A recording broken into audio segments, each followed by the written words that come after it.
श्री स्वामी समर्थ सगळ्यांना. मंडळी, मी वाचत आहे स्क्रिप्ट. आरूचे बाबा पहिला स्क्रिप्ट काढतात, मग तिचं पाठांतर होतं, मग शूट. खूप ताप असतो याला. मग तुमच्यासमोर आमचे कॉमेडी मोटिवेशनल व्हिडिओ येतात. आरूचे बाबा तासन तास बसून लिहितात. तेव्हा कुठे त्या व्हिडिओतून छान रूप येतो.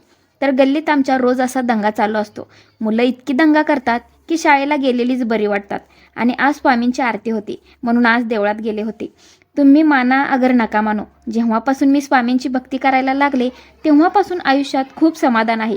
स्वामींकडे बघितलं तर खरंच असं वाटतं प्रत्येक संकटात स्वामी माझ्या पाठीमागे आहेत आणि ते म्हणत आहेत, भिवू नकोस, मी आहे तुझ्या पाठीशी. मंदिरात तर आरतीला खूप गर्दी असते. स्वामींचे अनुभव भरपूर लोकांना आले आहेत. स्वामींचा प्रसाद घेतला आणि त्यानंतर आम्हाला जायचं होतं महिन्याचा किराणा बाजार आणायला. मग घरी येऊन पिशव्या घेऊन आम्ही आलो गावातील किराणा दुकानात. एकदा बाजार केला की कसं नो टेन्शन असतं.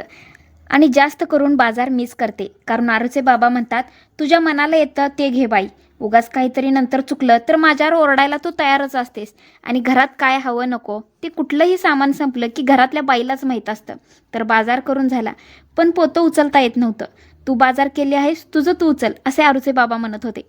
पण शेवटी उचललं त्यानेच. अहो, एकमेकांच्या साथीनेच तर संसाराचा गाडा पळतो. नवरा बायको एकमेकांशिवाय खरंच अपूर्ण आहेत. मग गावात जाऊन आरू आणि ऋदूचे यांनी कटिंग करून आणलं. मुलं आपली नीटनेटकी असली की बरं वाटतं.